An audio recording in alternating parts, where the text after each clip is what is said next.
Good morning. There you go. Yep. Now we're good to go. Yes. Love it, dude. But very early morning. Very excited for this guest we're going to have today. Yeah, I'm excited. I've been wanting to get him on the pod for a while. We talked about it last week. We got Elliot Page hopping on here in about 5-ish minutes. So, yeah. Gotta love it. Super stoked. But what's been new with you this week? Anything crazy going on? Yeah, I just got back from New York last night, actually. Quick little forgot day about that. trip out to New York. So I'm very tired. Yeah.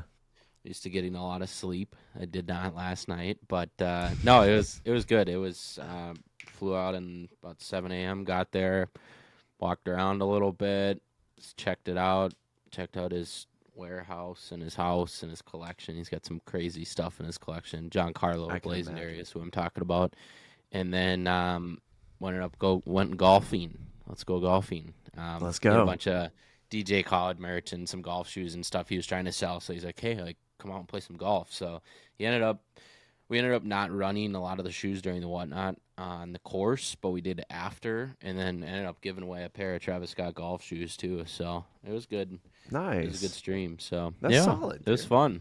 Oh, yeah. It was a fun little trip. We love day trips. They are Yeah. exhausting, though. Otherwise than that, I just cleaning up, getting some shoes in. I got the CPFMs in. I got Vanity the Hell yeah. Clarks I could finally post about. Mhm. Sean Witherspoon Gazelles. I got those in. Beautiful. Yeah, Dude, the so they're detail on actually those. numbered. They're pair 123 out of 200. So pretty cool there. They're legit. Look Elliot. at this guy. Look at this setup here. That backdrop, dude. I love it. Just make sure you guys can hear me. Oh, it's yeah, perfect, that's actually. perfect. Super crisp. Because I know you guys go pretty epic with your setup and your camera quality, so I was trying to bring We something try. halfway decent.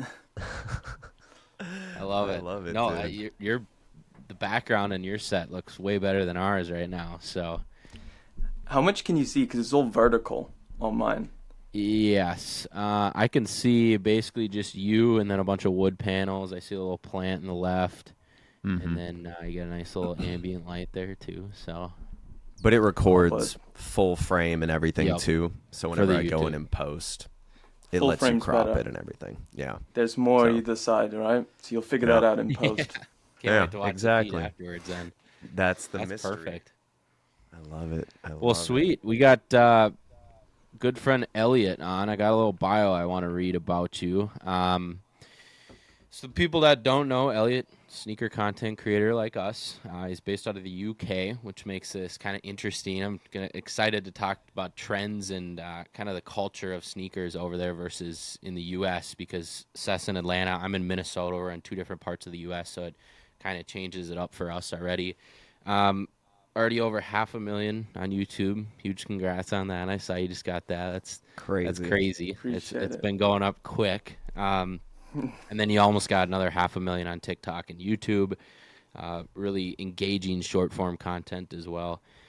Focus on sneakers, sneaker reviews, sneaker news, and tossing some fashion there too. So let's get into it. I know you love your Yeezys too. That's something Seth and I do not talk about very often is Yeezys, but Really? I know you're huge into the Yeezys. So Is there any reason why? honestly, I've never fit into 350s, and that was kind of the starting point for Yeezys for me. And I've always liked 700s and some of the models, and I've never been a foam runner fan, never been a slides fan. I don't know. I've just never gotten into. I'm more of like a OG Jordan 1 person, New Balances. I don't know. It's something I've Not never a gotten slides down. fan is pretty wild to me. Yeah, See, Mr. I'm- Mr. World's Comfiest Slides reviews. Yeah, it's funny. I'm a 10.5, 11 in my sizing, and so I went with an 11, and it was just a little bit too small because I kind of have wide feet. And then I went to a 12, and it was like too big, and I was like, all right, this just doesn't work. So They're all over the place with sizing. yeah, I all can over the imagine. place. I've never even tried them. I want to try them, but You've ever never since tried a pair of Yeezys, Yeezy slides? never in my life. I don't I know think that's why. even crazier. What? It's one of those things. I'm just like, but I don't wear so what? slides. They that don't much. look like something you would wear. I Like you guess. just I don't think like that's the the look of whole them. thing. But I've always loved Yeezys, like straight from the get-go. Like I've been a huge Kanye West fan for years, so I was super excited when the partnership started.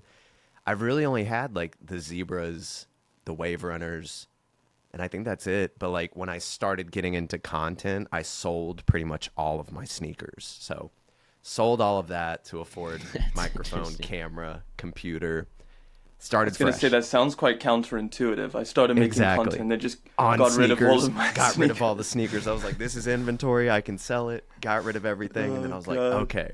So, like, the first year I started doing content was like only talking about sneaker news and being like, here's the sneakers coming out. Here's the sneakers coming out. And I did that for ever until I was able to start slowly getting more sneakers again. So it was very I'd be really counterintuitive. interested to hear about just kind of like your content creation thing where it's like all of the early sneakers. Oh, it's Because crazy. that's Yeah, the way that I first kind of found you. that makes Was like you were sense. doing all of like the early reviews and stuff like that. And then I was like you had a connection to what's the group called? Sneaker knockers. Yeah, yeah, yeah. So are you still affiliated with them? I am, yeah. So that one was crazy. I actually worked at Champ Sports at the time. They came in trying to buy a bunch of like sneakers bulk. This is before I even started making sneaker content. And I just got a relationship with them and kept hounding them, being like, hey, I want to start making content. I notice you guys don't have anybody making your content. So let's work something out. And then, over the course of a year or so, I started making my own content. And then luckily, the guy that runs Sneaker Knockers lives like 30 minutes down the street. So whenever he gets early pairs in, he drops them off. I just shoot all the content. So That's it's nice. I sick. mean, like, what do I have right now? And that's a Like big part with the Bread content too, is actually fours, getting access a to lot the of early stuff. pairs. A lot of What stuff is that? sitting Like down here. that's you next know? year.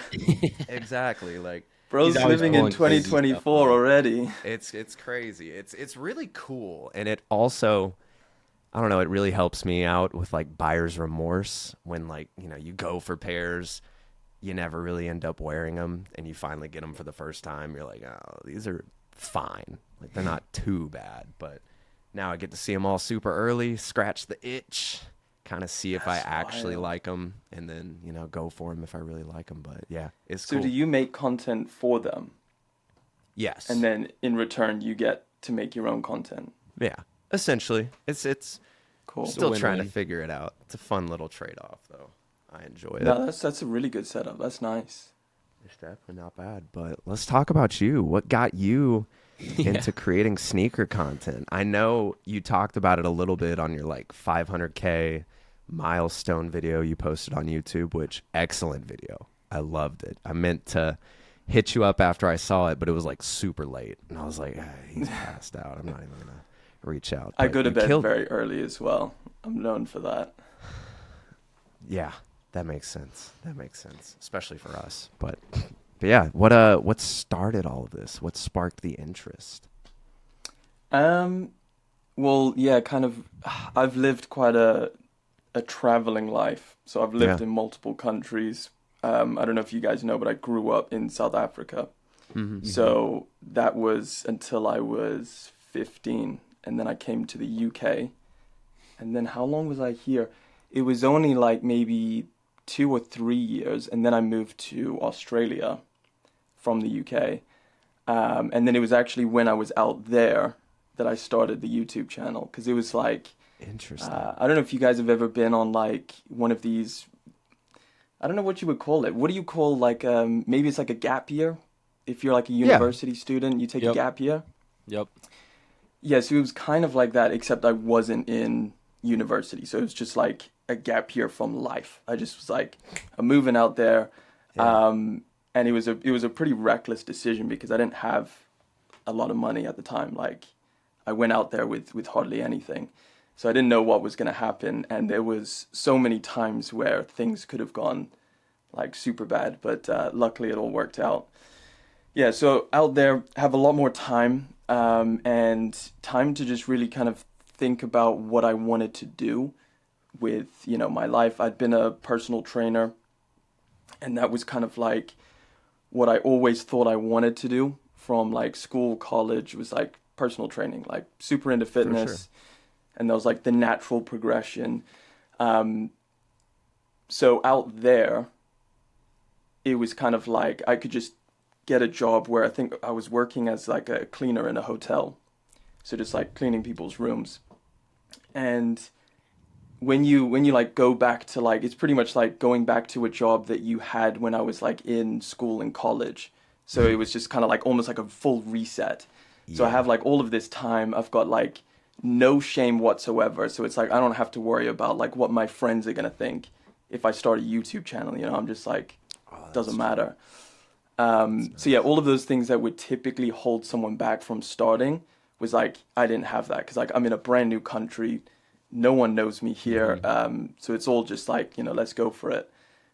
So yeah, I've always been like super into sneakers and shoes, like ever since I was a kid. Obviously couldn't like afford very many, so it wasn't like it's not like you guys out in the US where it's like serious sneakerheads, where it's like, you know, it's like almost like a culture, you know. That's true. It was just something that I always appreciated. I bought like whatever I kind of could. I think like some of my first pairs were like Air Forces, and some like, I can't even remember what they were called, a pair of Jordans, but yeah, so I always liked sneakers, and I was out there and I was just about to buy a pair of shoes, and it was the Nike Element React 87s, I think they were called. 87s. Yeah.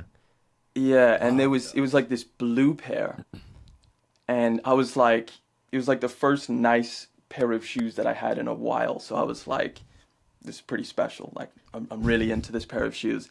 And then I found out, like, I'd been watching sneaker content for a while at this point.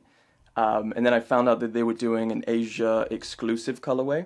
And something about that just clicked in my head where I was like, yo, I have this pair of shoes that's like all of these other reviewers don't have. So I was like, why don't I just make a video on it? No one else has done a video on this. And it's like, you know, no one really cared. It wasn't like the most hyped shoe, but it was still like, you know, there was no other video. So I was like, okay, I got all the time in the world. I'm chilling here. I don't have to go and clean today. So just set up my phone, and yeah, it's been history, man. That's how it started. Is that video still live? That's a good question. I'm pretty sure I have unlisted most of those. I think I kept like the first one, so that people could go back and see like, oh, it's the first one. But then, you know, after that, it's like, yeah, they're too terrible to keep up there. Yeah, I know the feeling. Fair enough. So funny. So how did that transition into? So you made the first video. It was on your phone. It was very raw and very not your favorite now versus what you're putting out now. When did it start where you're like, all right, let me do this again? Did that video do well, or did it not do well, or did you just like doing it, or where did it progress? Because you kind of just jumped, all right, and the rest is history. I kind of want to know about that history a little bit. Where did you go out and buy another pair of shoes? Did you try to get another exclusive? What was kind of like right after you posted that one? Cool. That's very good podcasting skills there. Those follow-up questions. Yeah, so basically, this is where it probably gets a little bit crazy. So, yeah, so I made that video, and I don't think it performed like exceptionally well, but I really enjoyed the editing and like production process of that, and then just like publishing it. You know, you've created this video, and then you put it out there to the world, and that's kind of like a really cool feeling. So yeah, that wasn't really like, it's not like it blew up and I was like, yeah, I want to do this again. It was just kind of like, cool, okay, what other shoes can I do? So what I was doing at that point obviously had no money. So there's this thing in Australia, if anybody is from Australia, they'll know. It's called Afterpay, which it was kind of new back then, but obviously now like every country has like pay in 4 installments kind of thing. Oh yeah. So you basically, that allowed me to buy another pair of shoes for like, I think you pay it back in like 4 installments. So it's only like, let's say it's, like $20-$30 for a pair of shoes. So I'd be able to afford that. And then I'd still return it. I'd make sure, like, because Legend. you know, I needed that money to survive. For sure. So yeah, I think the next one was like I think I did like a pair of Prestos or something like that. There was like a new version of the Presto, so I reviewed that, returned those, and that was kind of like a thing where I was like, I think I recorded maybe 4 reviews when I was out there. And then like once I'd gotten the reviews out of the way, kind of was like warming up to being on camera.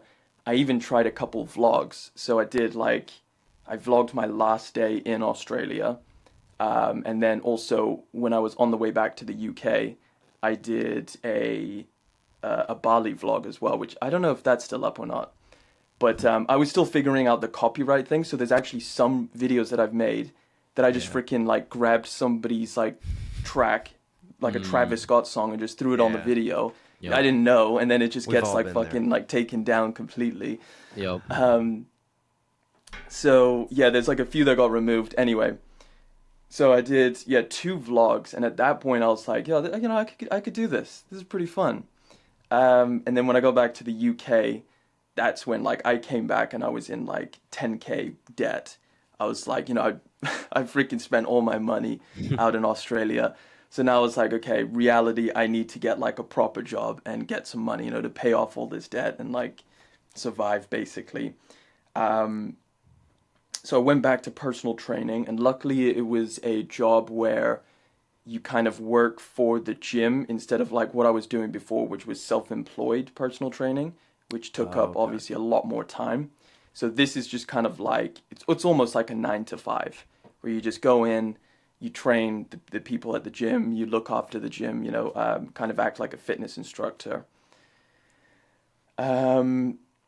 So yeah, it was working that job, and what that allowed me to do was continue making videos back in the UK because I was working this job. And at that point I was like, I don't know, maybe I had a couple hundred subs or something, but immediately you're like, you know what, this is actually working. So yeah,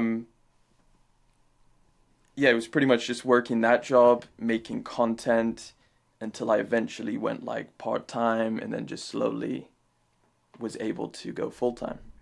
So what's like the timeline with this? How many years ago, I guess, did you post your first YouTube video? Let me pull it up actually. I believe it was, because it would actually be good to get a timeline, because I always get confused with the timeline.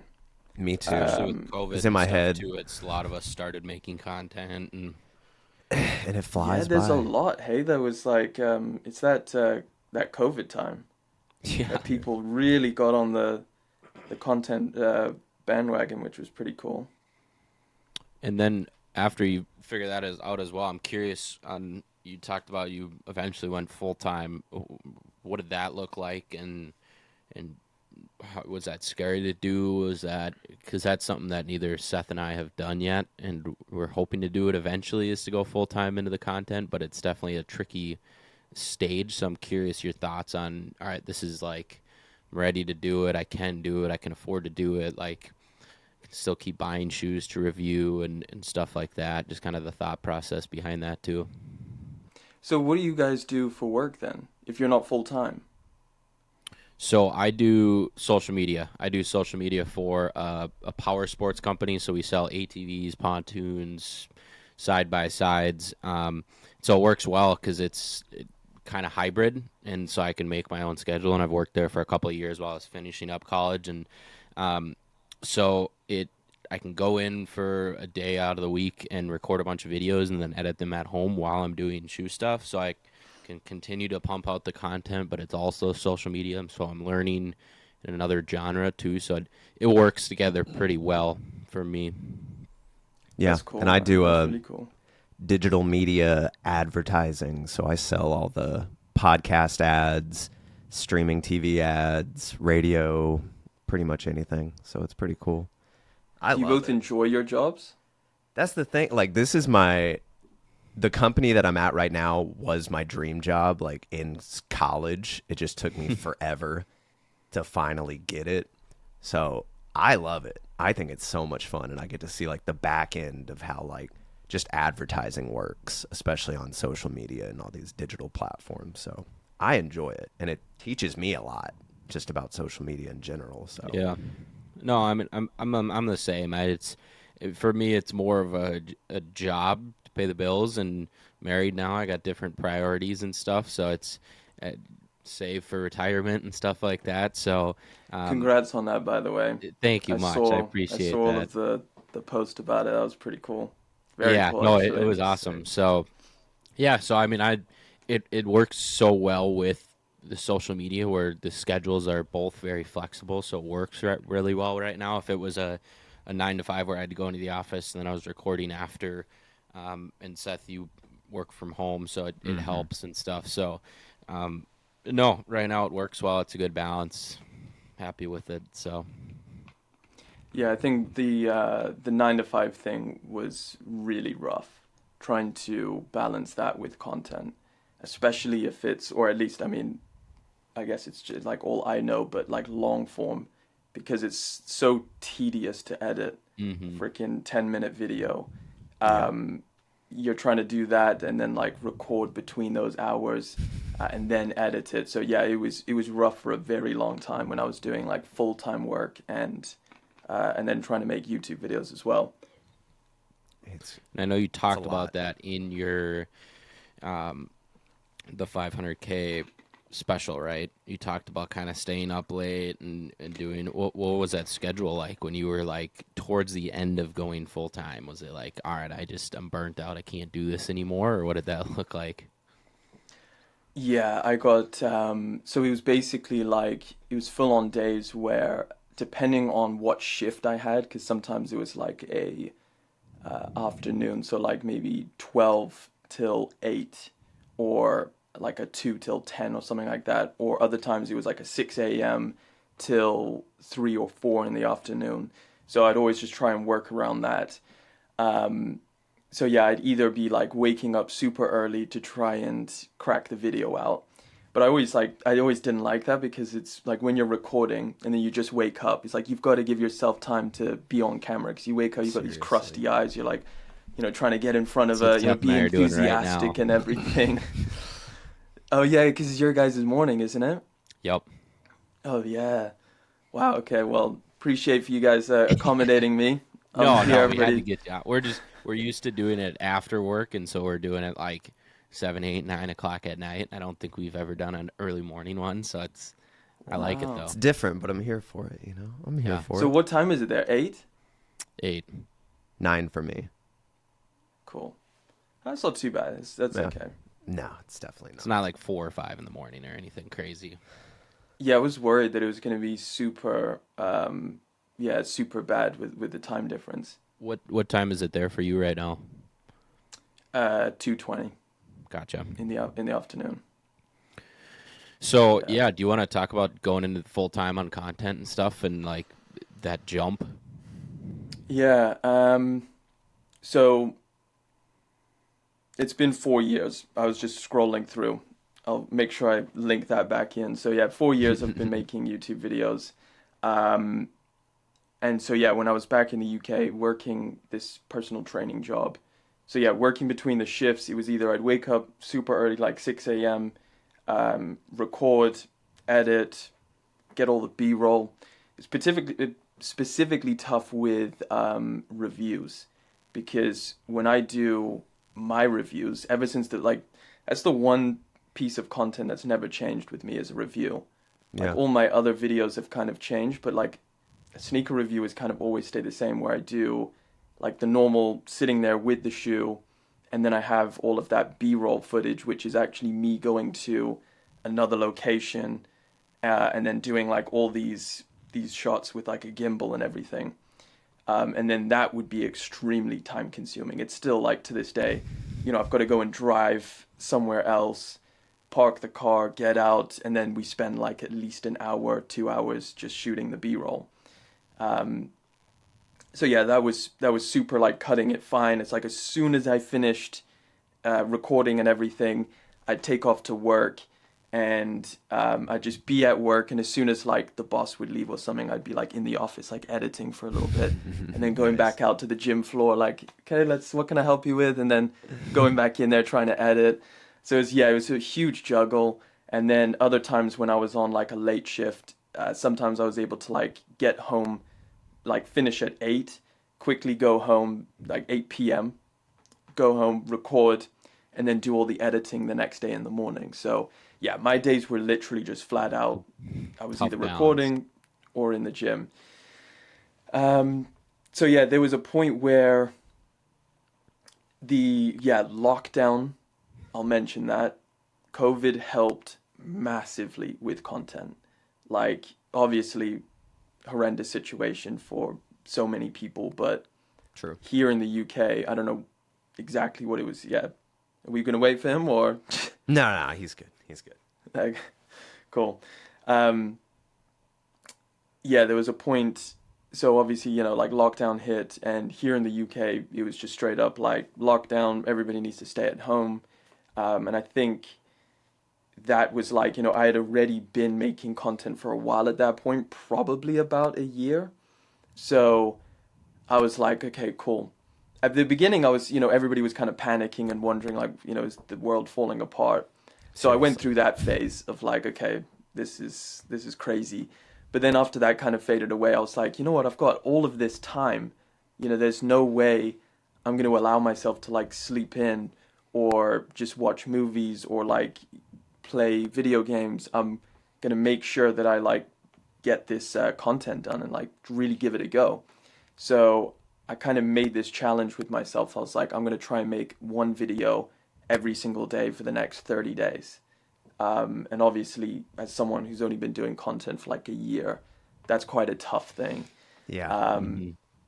So I did it, and obviously, like, not all of the videos were postable because they were just terrible with those kind of time restraints. So some Oh, would yeah. actually make it to become an actual video. But as long as I was doing the process of, scripting the video, sitting in front of the camera, recording it, editing it, that's what I was really like. That repetition is what's going to help me become a better content creator. So yeah, that's what I did for the next 30 days. And then it just became a flow. You get into that rhythm of like, now I have a set structure. I kind of know what I'm doing.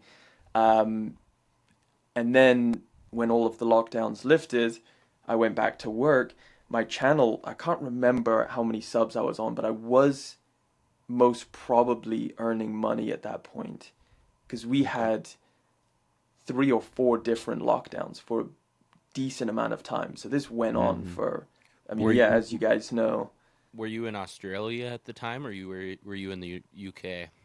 this was the UK. So I came back to the UK from Australia in about, I don't know, maybe it was 2019. Okay. Yeah, it must have been 2019. And then that was like, it was kind of beginning of 2020, right? Where that's when things started happening, like different countries were doing lockdowns and stuff.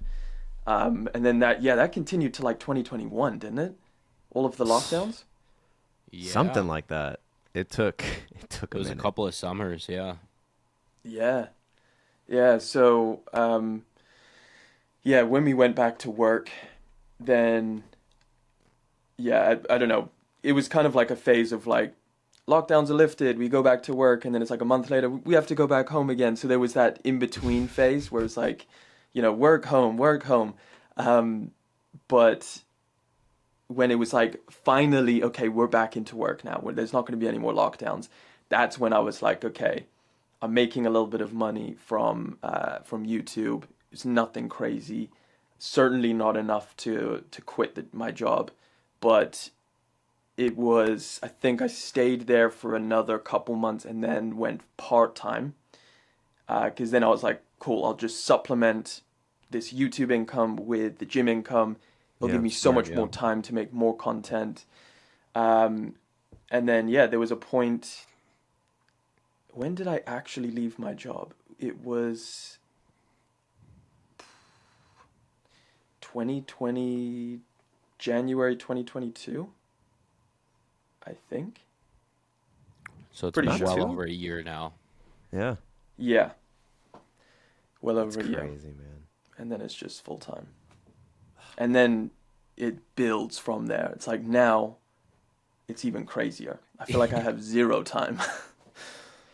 So talk about that a little bit. Like what when you wake up in the morning, I'm sure you go work out. We've seen it on the vlogs and stuff.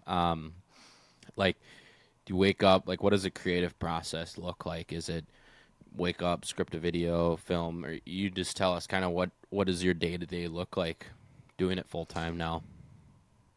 Yeah. So I'm quite a like I'm kind of quite like a I'm good with routine. So I usually just kind of follow a very just like scripted routine day to day. So I wake up at 5. I go to the gym for 6. I'll train till about 6:30, 8. If there's a sneaker release, I'll rush back home because we always have them at 8. Or I'll be entering in the car on the way home. And then when I get home, it's pretty much just like breakfast, coffee, and then I'm by the computer. And it's like, cool, let's script today's video or tomorrow's video or whatever. It's usually scripting first because I find like I'm fresher in the morning. I'm like a morning person. So yeah, I'll get like a decent amount of scripting done for a couple hours, and then it'll be recording probably about midday. So I'll record whatever it is. And then it's just editing pretty much for the rest of the day, whether it's, tomorrow's video, the next day, whatever's on the agenda is just editing. And that's like probably one of the things that I really want to hand off at this point. I really want to hire an editor, but that's a lot harder. I don't know how people even do it. I know, and it's crazy. finding Just like someone giving away that can, creative like, process is tough. and they have to It's be able probably to the biggest read your part of it. mind, which is Yeah. like, oh, it's impossible. But yeah, that's one of those things. Like, if you can find the right guy, it's definitely the Yeah. move. And I think it's a process, it's like it's going to be a lot of trial and error to begin with, a lot of like it's just you're basically going to be like sinking money into it until they're at a point where it's like, okay, this edited video can go live on my channel and I'm happy with it. It's at a good point. And then yeah. So that's something I'm currently working on, is finding an editor that I really want to bring on into the team. But as of right now, that's probably the most time-consuming thing, is editing. Yeah, Isn't no, that the I truth. agree with you there. So what's your favorite You type both- of content to make, though? I'm assuming short form, because easier, but what do you find the most joy in shooting? Is it like reviews, sneaker release, date type stuff, or like vlogs? What's the most fun? They've all got a little bit of a different, like there's all different reasons for why I enjoy each one. I don't know if I necessarily have a favorite. Short form's probably not my favorite by any means. I was Yeah. very, like, I don't know, the whole short form thing, even at the moment, is I've kind of taken a step back from short form a little bit, like over the past couple months. When it was first, like, YouTube introduced shorts, and that was like, every long form creator was like, okay, holy shit, what's going on? We need to Yeah. adapt, we need to adjust. Everybody's like, is it good? Is it terrible? And I was just kind of like, let's go. I'm going to jump on this. I don't want to get left behind. So I think it could be a really cool tool, and also something that could be fun to make. So I feel like I jumped on it relatively early, and I tried to make as many as possible in the beginning, but it was super tough because my content schedule at the moment is 4 long form videos a week. So then trying to add in short form to that is like, It's a even though lot. it's a quicker video to make, it's like it's still trying to find that time. And then you don't want to put out like terrible videos, so you're really trying to like flesh out the concept of the video and everything. So yeah, I had a lot of success with short form. I was like just really enjoying making it. I feel like there was really cool things that you could do with short forms but that you couldn't do with long form, like the ideas, the scripting even, and like playing with that idea of trying to keep someone's attention for the entire 30 seconds or a minute, however long Yeah. you're making it. That was super fun. so recently, why I've been kind of like taking a step back is because I feel like for when I was like, okay, I'm gonna try and go into short form and make this like a thing. It's now gonna be a part of my content schedule. I was like, I'm gonna do 4 long form, 3 short form, and just telling myself that mentally, like I was always trying to stick to that.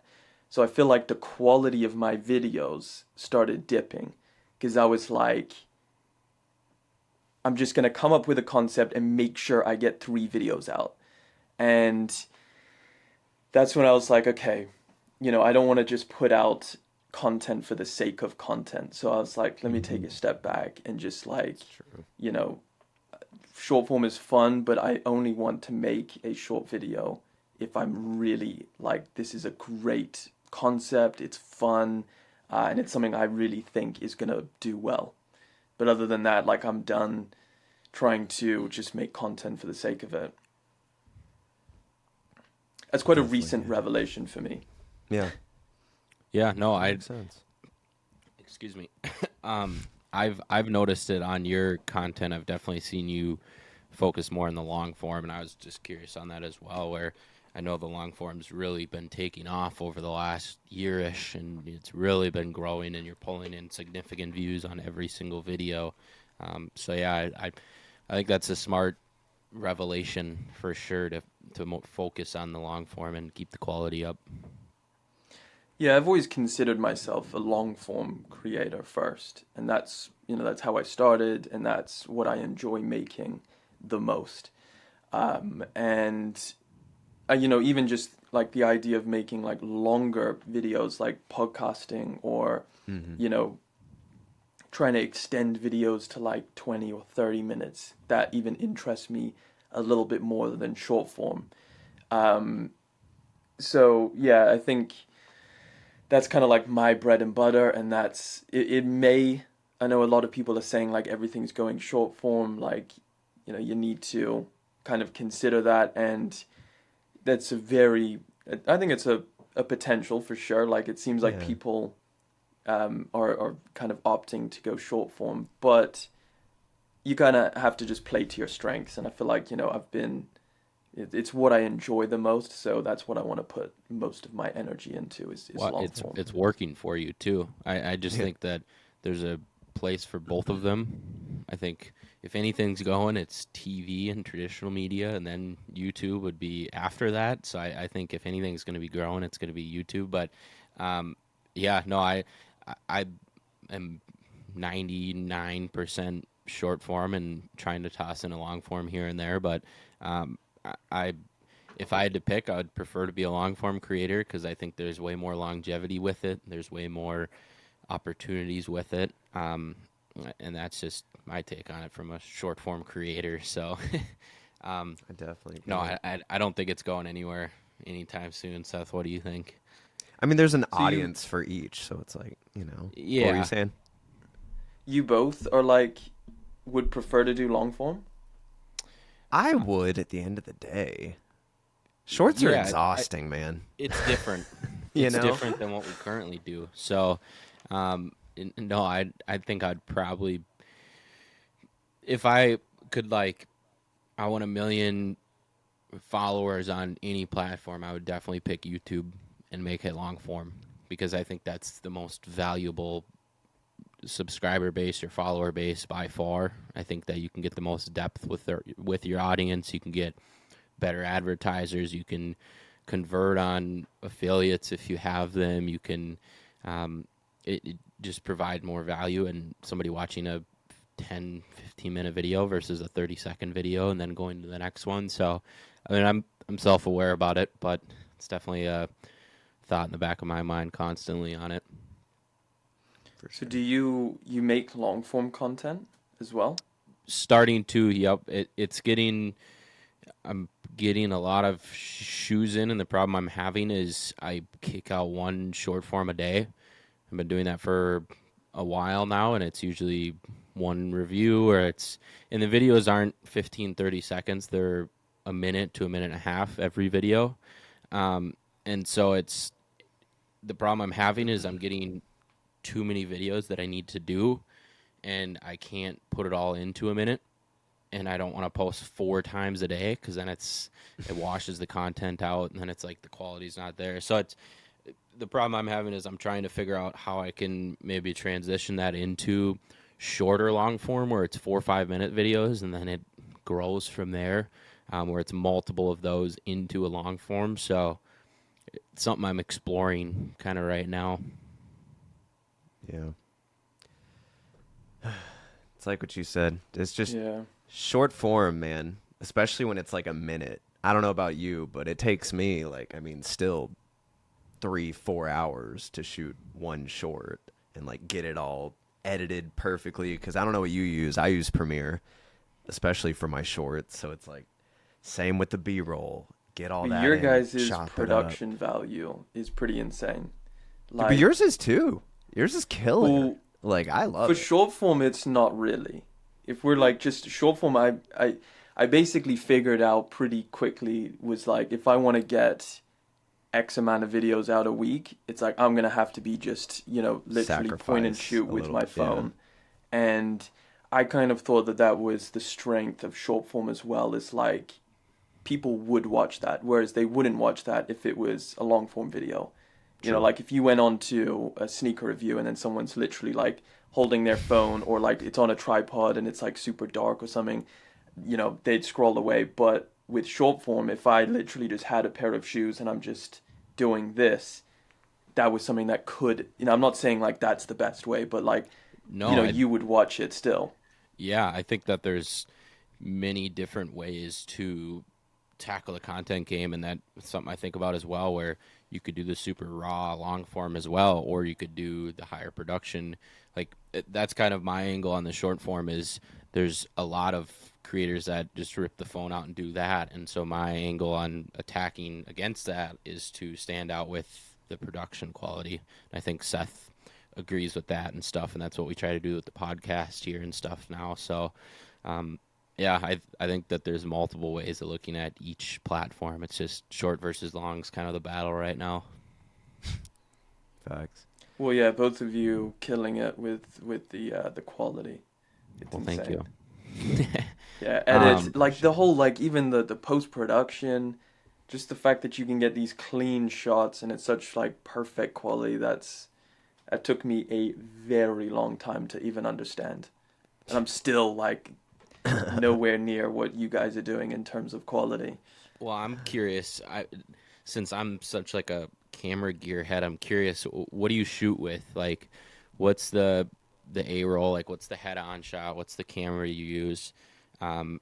What lens do you have? And then like your B-roll, do you shoot with a gimbal in your camera, or do you do it handheld with your phone? Or because I know you've talked about that, where you started with just your iPhone, and then it was transitioning to getting a Sony or whatever you have. I'm the nitty gritty. I'm curious on it.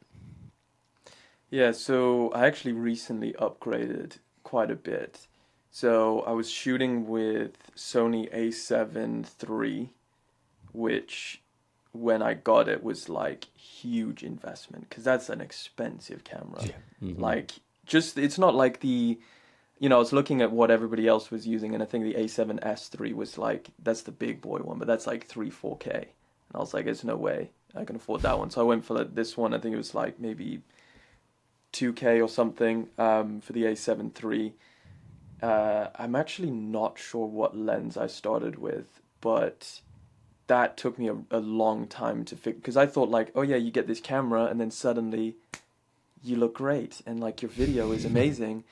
Then I had to learn about, okay, wait a minute, the lens has to be specific to what you're shooting. So then I was like, okay, what the hell do I need? A zoom lens or a prime lens? I was learning all of these things, and I just thought it was insane. Because I was like, all I knew was a freaking camera on your phone that's like this big, and I was like, how do they justify charging the amount for that when I can just do everything on this? Yeah. So, yeah, and then I had to learn about the whole like then how you shoot it on your camera dictates how you're gonna edit it, and then like color grading, and that was like It's a world. Nobody told me about any of this, you know? Yeah. I was like, at this point, I was like, should I just go back to my phone? So yeah, Sony A7 III, and then recently just upgraded to the A7 IV with a really expensive lens.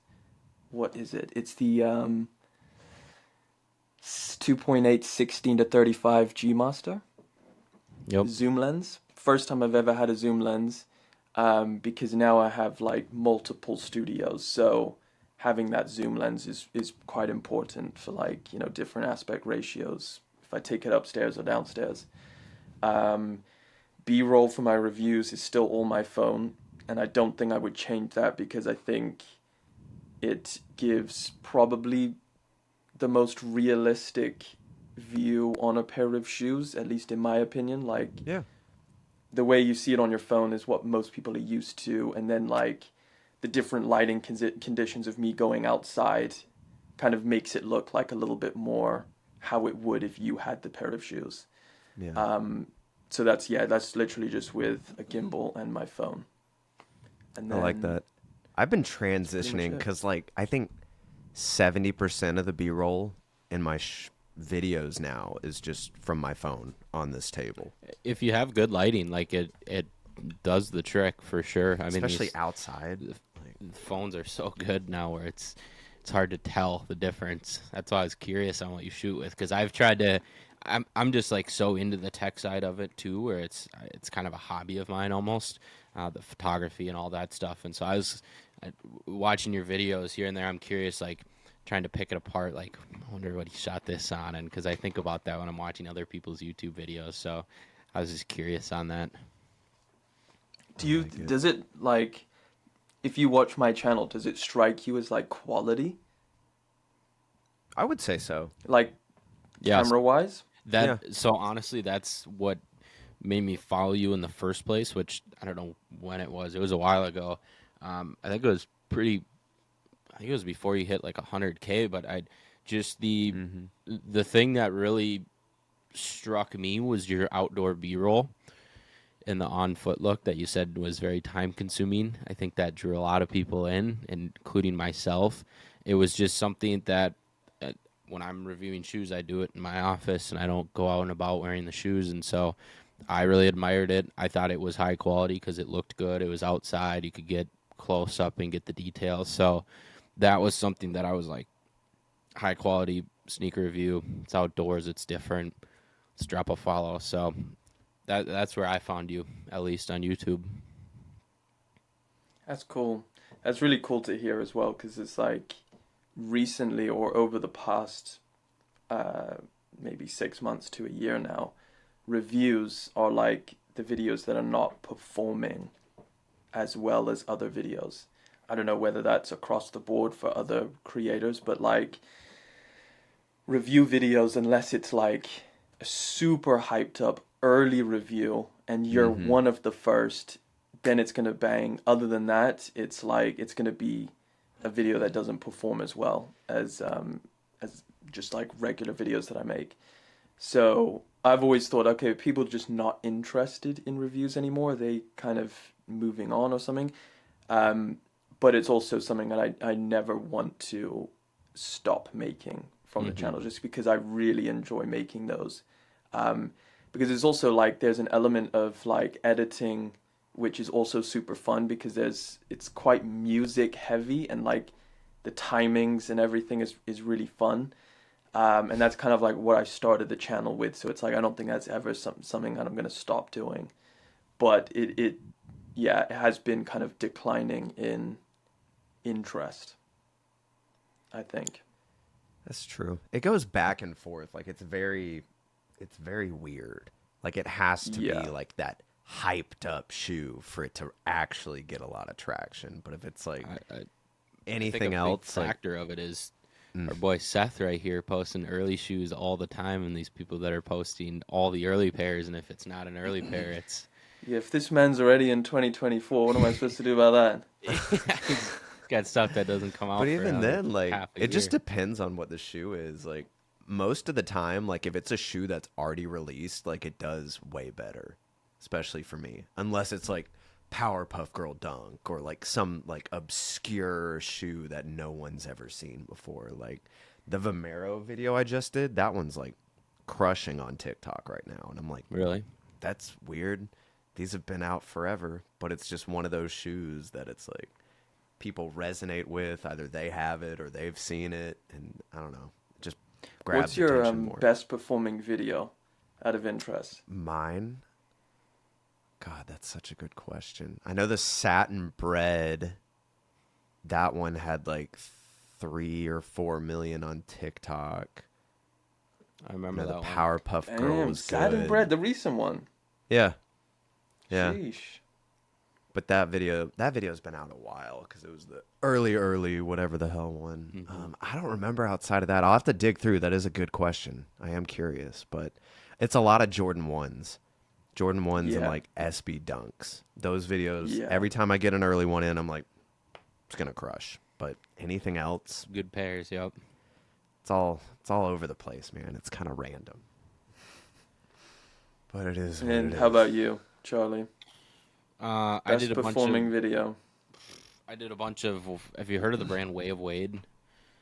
Oh, yeah. I basketball I shoe can company. picture the video right now. Is it the twisty ones Yep, with the laces that twist? yep. So What did that you get one on did- that? That one did 42 million on TikTok. It did 30 million on Facebook, and then it did another 30 million on Instagram Reels. So, yeah, that was a crazy one, and I insane. gained a lot of followers for that, which was good and bad in the sense because when I post a video that's kind of like vibey like that and different from my regular content, and then you get people that are following you for it, it's they're thinking that that's your content is basketball shoes and not everything else. And so I did a few of those, help prop up the followers quite a bit. But no, I mean, it's all part of the journey. But it's pretty cool to have a video that does that many views. So I think it's so interesting to try and like think about why did that video perform so well, and then like break that down, and then can you replicate it? Do you want to replicate it? And so and on. I tried to.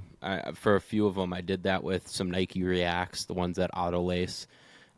That one did like 10 million combined. I did another. Way of Wade sent me another pair that was a different colorway that I did, and it did another 20 million on Instagram. And I did a few of those, and it was just like a perfect storm type of deal. The perfect song, the perfect, like, you can hear the laces clicking, like it looks crazy. It's one of those like where they throw the glass container down the stairs and it shoots a bunch of colors everywhere, and it's like it's just kind of like those like ASMR type deals where it's one of those videos. So but yeah, I mean, I haven't done one of those in a while, and I see a lot of people doing like how to lace your shoes up short form, like doing like a vibey lace up, and those do well too. But I mean, how much depth do you get with your audience with something like that? Could be good and bad in my mind, I guess. Yeah, it's a mixture, isn't it? You kind of, you bundle it all together into like a complete package. But yeah, I think those are that's pretty interesting. Those videos definitely hold value, but yeah, like you said, having those ones that are more audience based and consistent with your brand, I think, are obviously that's the bread and butter. Yeah, no, exactly. I think so. And I know we have probably like 10 minutes left till you got to run. It's flown by. Yeah, something like that. You guys are the very first podcast I've ever been on. Really? Yeah. Let's go. Exclusive. I've Exclusive. never had time to do podcasts, but I was like, you know what? Charlie's hats are so good. I got to come back. I love it. You have to, dude. We'll definitely have to have you on again. But yes, no, for sure. I do want to touch on your brother a little bit, because I'm curious about it. Because I know you get a lot of comments like, "Is this Dylan?" and like the vibe there. And so I'm just curious, like, what's the relationship with your brother? Are you guys starting to do content together? Has his content journey been completely different from yours or similar? Kind Can you just touch on that a little bit? Yeah, so we're very close. We do everything together. A big part of like why I moved into where I'm at now is because now we live next door to each other. So That's sick. yeah, we're constantly at each other's house. Our content journey is pretty much like side by side. Like we almost started at the same time. I started a bit before him, and then he started. But the interesting thing is that he went into short form, and I went into long form. So I think what's so perfect about that is how like when now like we're kind of coming together, because he was living out in Australia. I was in Australia with him for a little bit, and then I came back to the UK first. He stayed out there, but now he's back, and he's obviously like insanely successful on TikTok and short form. Like he's One of the biggest, he's killing it. He's literally one of the best. So, he, like a lot of short form creators, wants to get into long form. And I think it's also pretty important for any content creator to kind of have a well-rounded, like distribution of your content. So yeah, having long form is cool. So we decided to start a channel together, and that's very recent. We've posted one video to it, to the channel, and yeah, we've just been working on coming up with new videos. But the thing is like we're both so slammed, so trying to add into that is pretty, it's pretty chaotic. But it's a killer video though. I liked it. Oh, you watched it? Oh yeah, I thought it was fascinating. I was like, oh, look at them doing something with Mr. Beast. What is this? It's so crazy how that even came about. But yeah, it was a very fun video, and it's just a crazy experience as well. Imagine. Yeah, so that was like the first video, and it was just kind of like we've been wanting to start a channel together for the longest time, and it was just that one point where we were like, you know what, let's just record this. Like we have to make content out of this. So that ended up being our first video. But yeah, we've got our second one coming out pretty soon. We found an editor for that channel, which is essential. It's like we probably couldn't do it if we were editing it, just because our schedules are so stacked. So yeah, as soon as the editor's done with that one, we'll get that posted hopefully this week. And then yeah, just try and like bring it all together where we have like our channel and then our separate things as well, and then just build it from there and see where that goes. I love it. I'm excited to see it grow, dude, because the foundation is there. Just got to start putting the reps in, dude. It's exciting. But yeah, it's super exciting, to be fair.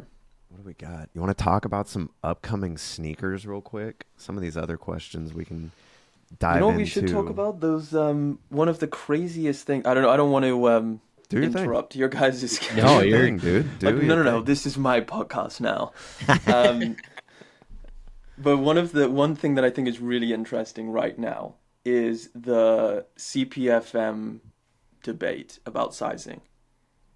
Because I had no idea it was this crazy until I dropped my review, checked the comments, and suddenly there's like people with completely different opinions on this.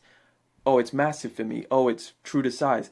And I was like, wait a minute. Is this a thing? I thought we all agreed that it was, everybody found it that it was too big. I got a whole size down and it fits me. So it's like, how is it different? Is there something wrong with this pair of shoes? Like, what's going on? Have you guys got it or no?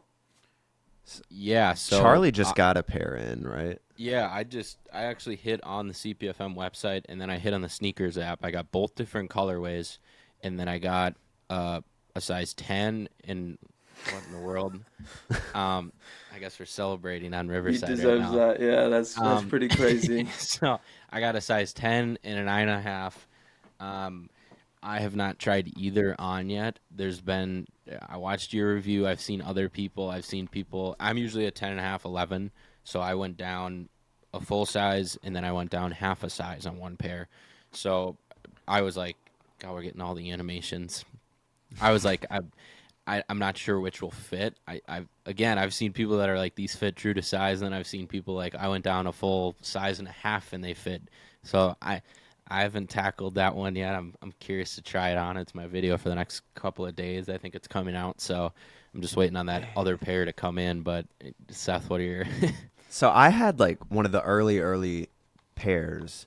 It was a 10.5, but it looked like a boat. So I wear a 9.5 for reference. So I was like, I'm not even going to try this on. But yeah, so I don't know how that one fit, but I know it was big because Mo tried it on. He's a 10.5, and it was like huge. It had to have been like a 12 or a 13, but that's crazy. I don't know. And then, yeah, like you said, Elliot, like I'm seeing people online be like, I got true to size. It fit. I'm like, what do you mean? I didn't even go for him because I was scared. I was like, I don't even.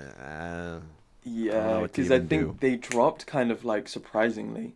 And I was like, you know, I had a pair in, and I was like, okay, let's find out if we can get a release date before I make this video. And then it's like, CPFM's like, yeah, we're dropping them tomorrow. And I'm like, oh, God.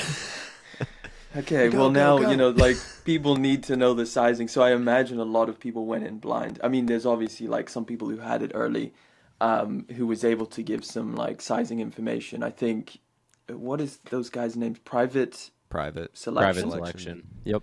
Yeah, they obviously did the whole sizing thing, which I thought was, I think they were, like, some of the only ones, at least that I saw.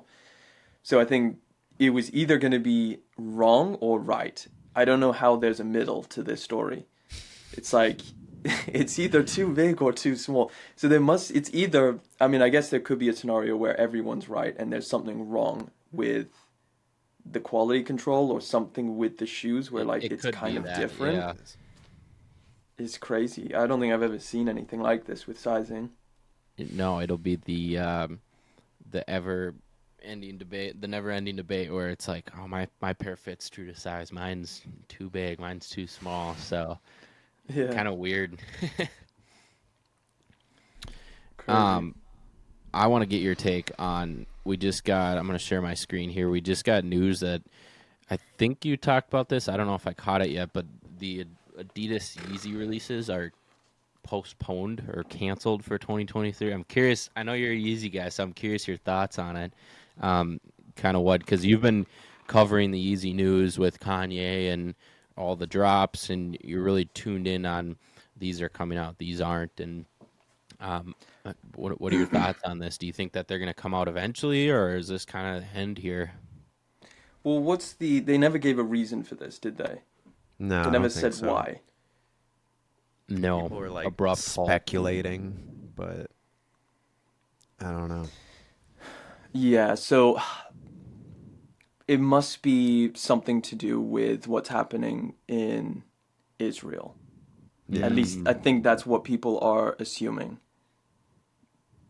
But the thing is like if they already decided to go ahead with this and they already put in place the whole like donating a certain percentage to different causes, and they also add like a little pin with some of the shoes.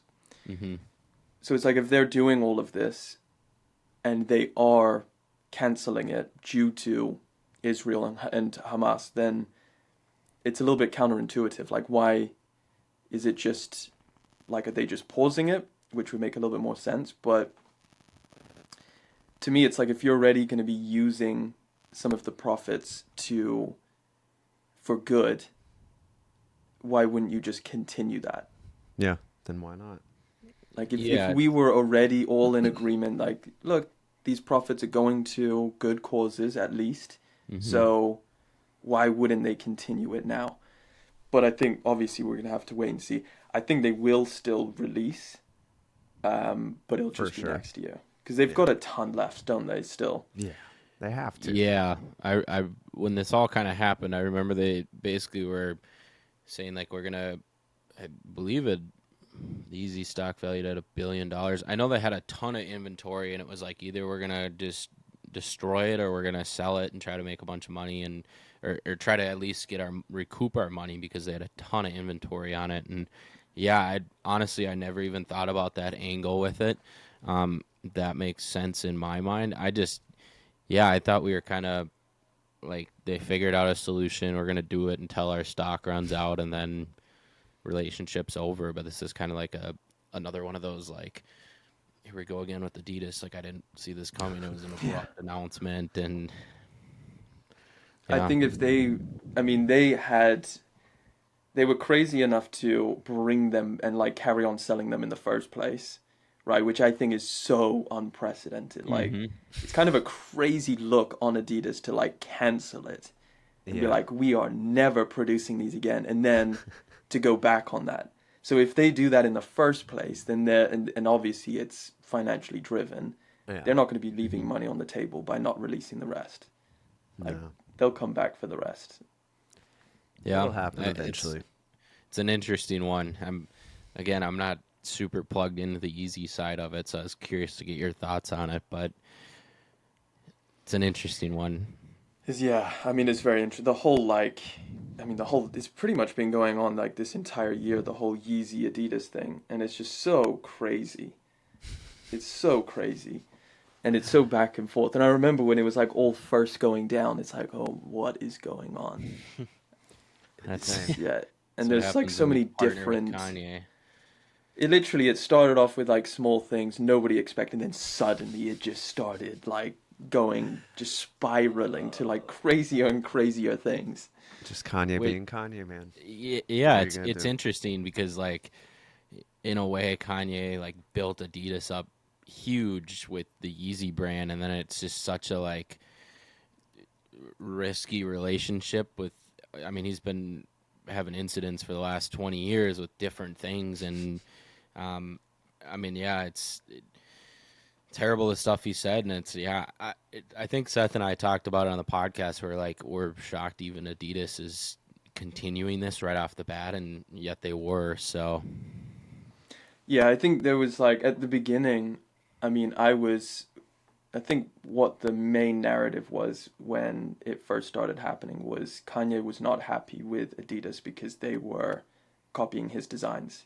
Mm-hmm. And I think that was something a lot of people could get behind, because it's like, you know, this super creative person who's got a really cool team of designers, and then Adidas is making rip-off versions that it's basically they're just trying to make as much money, and they're not respecting this collaboration that has made them a ton of money.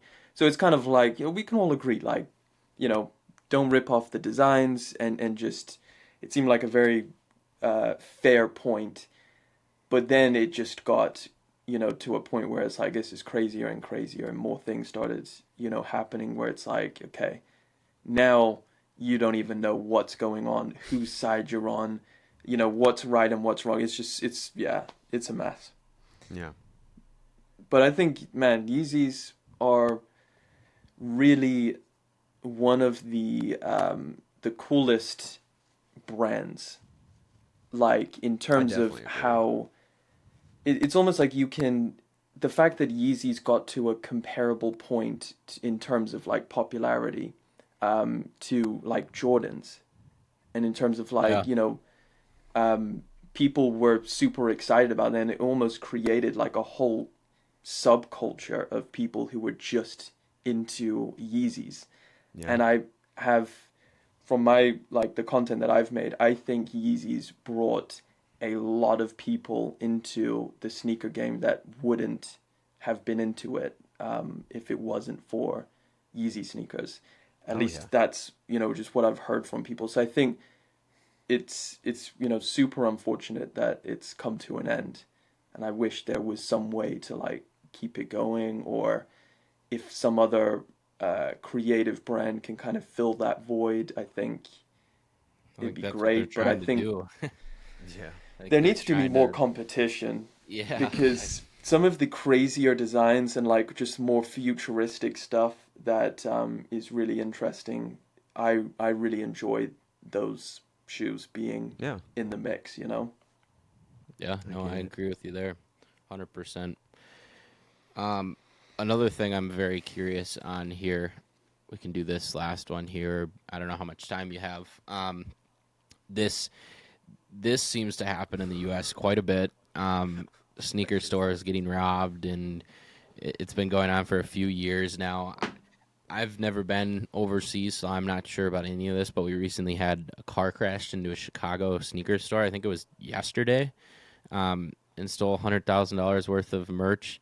I saw this story, and it unfortunately it happens quite a bit in the sneaker scene in the U.S. and out in California, and there's shootings with it, and there's people robbing stores and breaking windows to steal shoes, and I don't know if it just doesn't get in the news cycle, or I've never heard of it happening overseas. Does this kind of stuff happen in the UK, or is this a strictly screwed up US thing?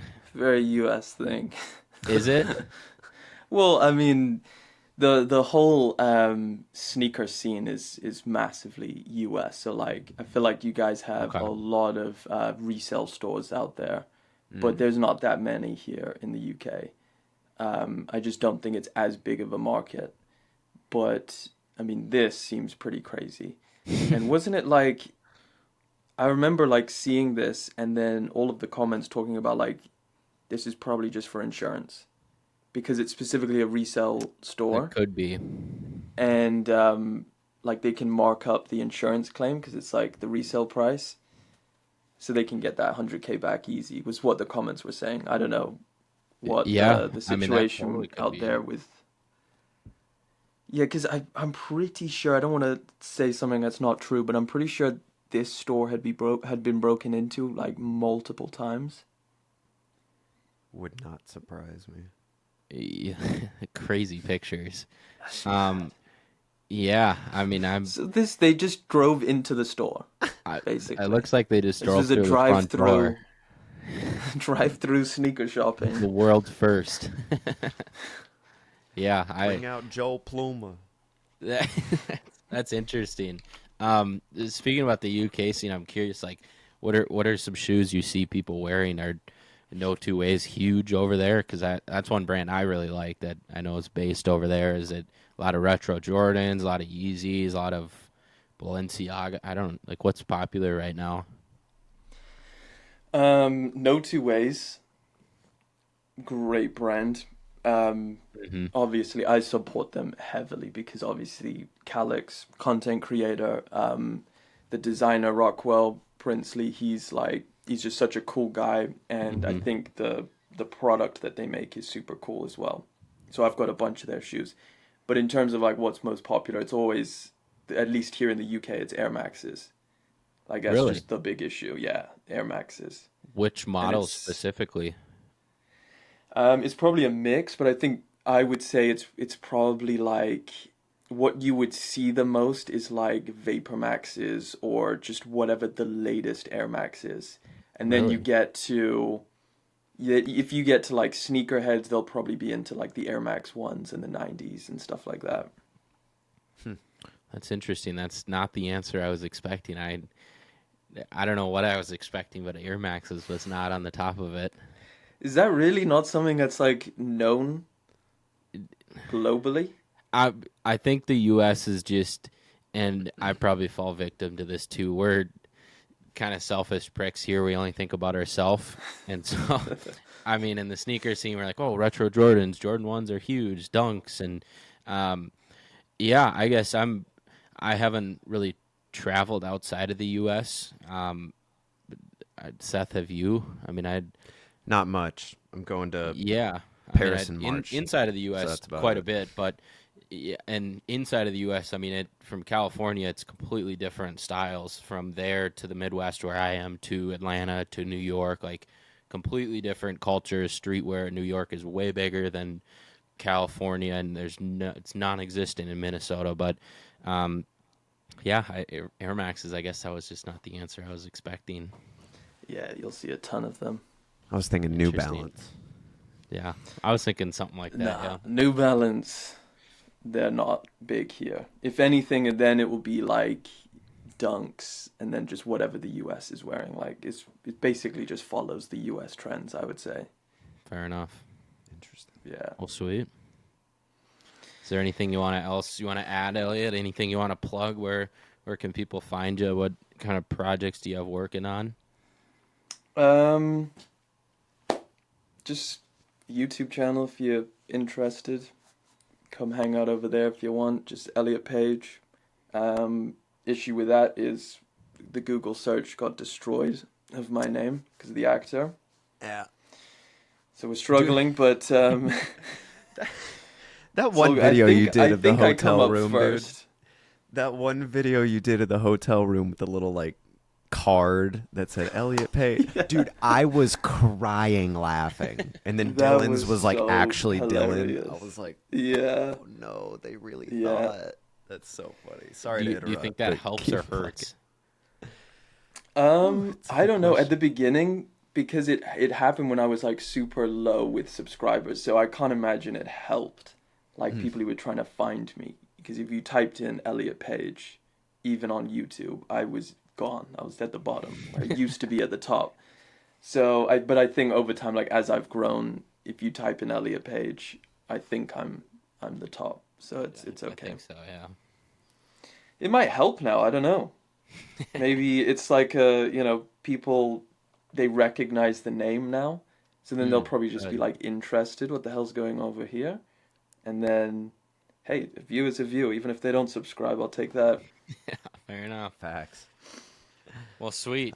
Thank you so much for making this work. I know Seth and I are super appreciative of it. We got first podcast from Elliot, so I'm hyped about that. So.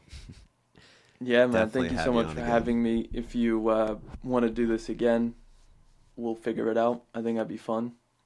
For sure. Yeah. No, I'm always game. We could talk more shoes and kind of everything. So. Yeah, 100%. Appreciate it, guys. Yeah. Thank you much, and have a good one.